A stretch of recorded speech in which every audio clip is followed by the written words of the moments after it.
You scroll, you like, you tip your favorite creator 5 virtual roses worth about $3 and feel good about it. Somewhere else in the world, someone just moved $40,000. Not through a wire, not through crypto, not through a Hawala network or a shell company in the Cayman Islands. Through a live stream, through a comment section, through the same microtransaction infrastructure you use to send those roses. Your social media feed has become a battlefield for global financial security, and the like button has been weaponized. As platforms race to monetize every second of attention, they've built something they didn't fully anticipate. A high velocity, low visibility financial system that sits almost entirely outside the perimeter of traditional anti-money laundering controls.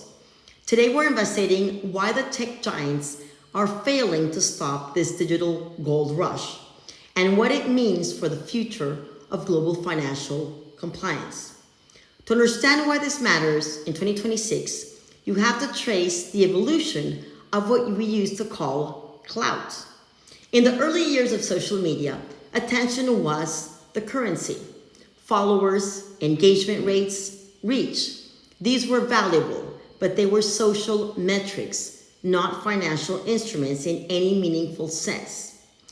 Then platforms discovered what economists already knew. If you attach even a tiny monetary value to attention, behavior changes radically. The mechanics began simply. Twitch introduced bits, small virtual currency packages that viewers could cheer to streamers during live broadcasts.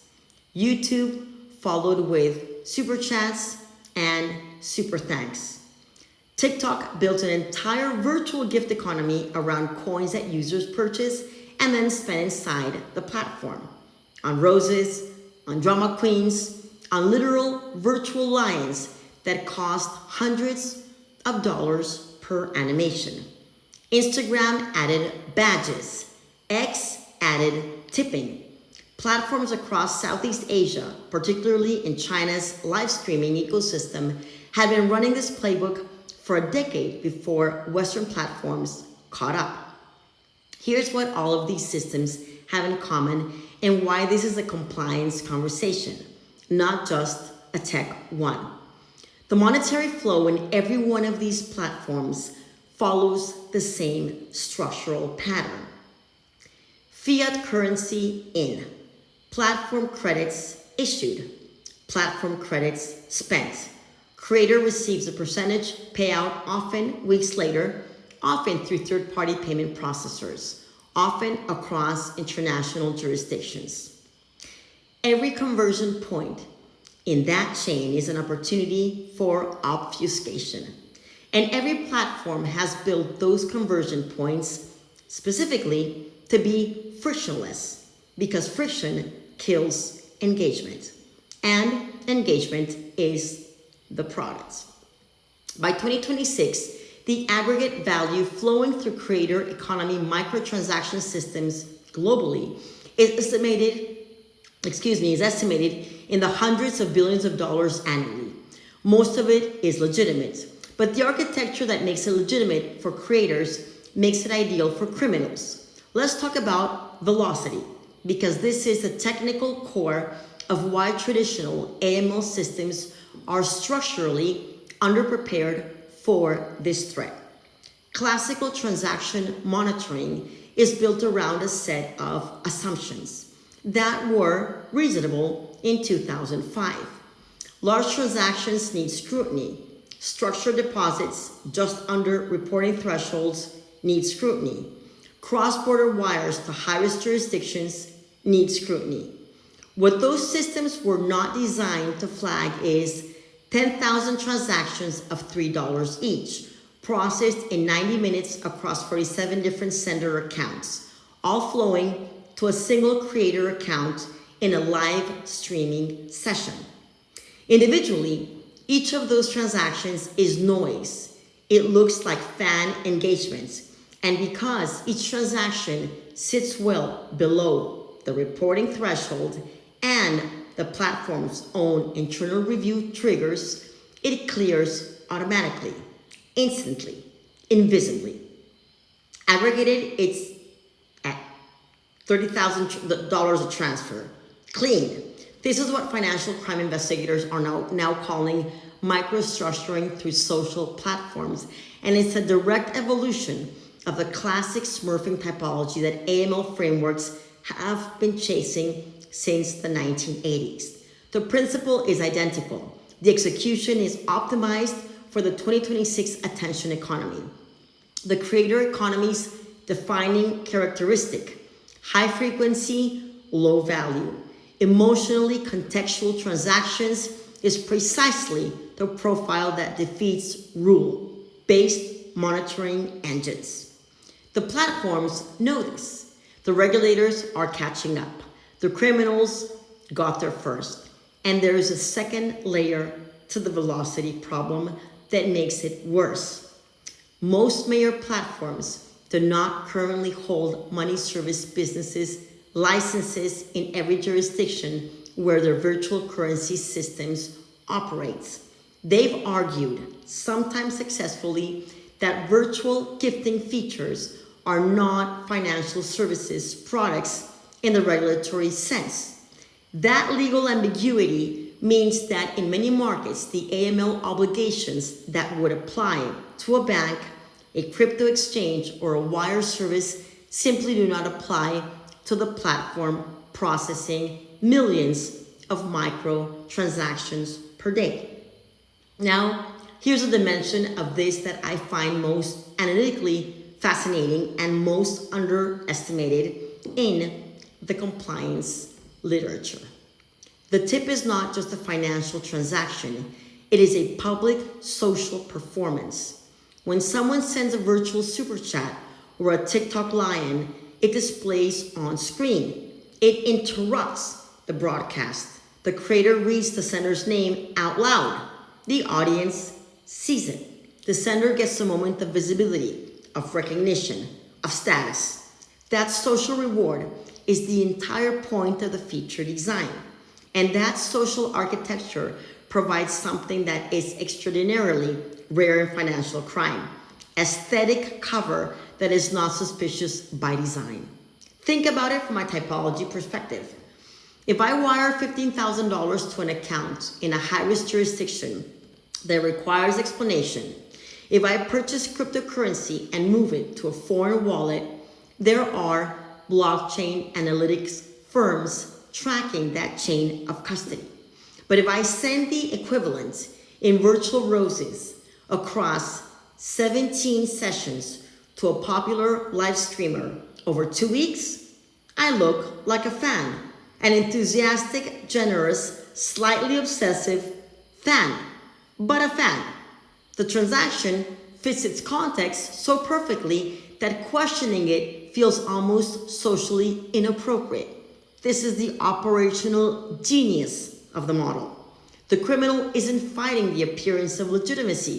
The platform generates it automatically.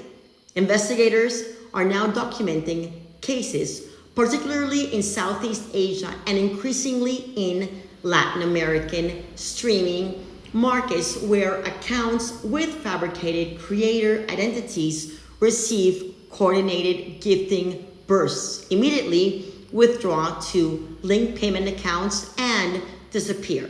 The creator account was never real. The fans sending the gifts were either bots or unwitting participants in a coordinated layering scheme. But the transaction record looks indistinguishable from a viral live streaming moment. The psychology of the tip has been weaponized precisely because platforms optimized it to feel human. It's hard to see crime in something that looks like joy. So why are the platforms failing to stop this? 3 reasons, and they're all structural. First, incentive misalignments. Virtual gifting revenue is direct platform revenue. Every coin purchased is margin. Every friction point added to the gifting flow, identity verification. Transaction monitoring. Source of funds checks reduces conversion. The compliance function and the revenue function are pulling in opposite directions. And in most platform organizations in 2026, the revenue function has more engineers. Second, jurisdictional fragmentation. A single creator can receive gifts from users in 90 countries in a single session. The AML framework that applies to that transaction, if any applies at all, depends on where the platform is domiciled, where the user is located, and where the payout processor operates. The overlapping, sometimes contradictory, often absent regulatory requirements across those jurisdictions create gaps that are not accidents. They are geography. Third, the classification problem. Until regulators definitively classify virtual platform currencies as financial instruments subject to AML obligations, not just in the EU under MiCA adjacent frameworks, but globally and consistently, platforms will continue to argue that their gifting features are entertainment products, not money transmission. That classification battle is happening right now, and every month it remains unresolved is a month that the architecture stays open. The creator economy is not inherently criminal. Let me be unambiguous about that. The overwhelming majority of virtual gifts, tips, and microtransactions flowing through social platforms represent exactly what they look like. Fans supporting creators they love. But financial crime has always followed the money to wherever the controls are weakest. And right now, the weakest controls in the global financial system are not in banking. They're in your feed. For compliance professionals, the takeaway is this: the typologies are evolving faster than the frameworks.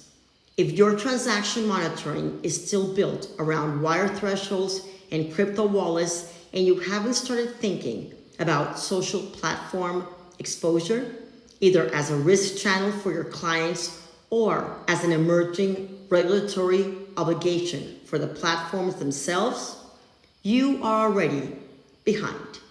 The Financial Action Task Force guidance on virtual assets is expanding. The EU's MiCA implementation is creating pressure to reclassify.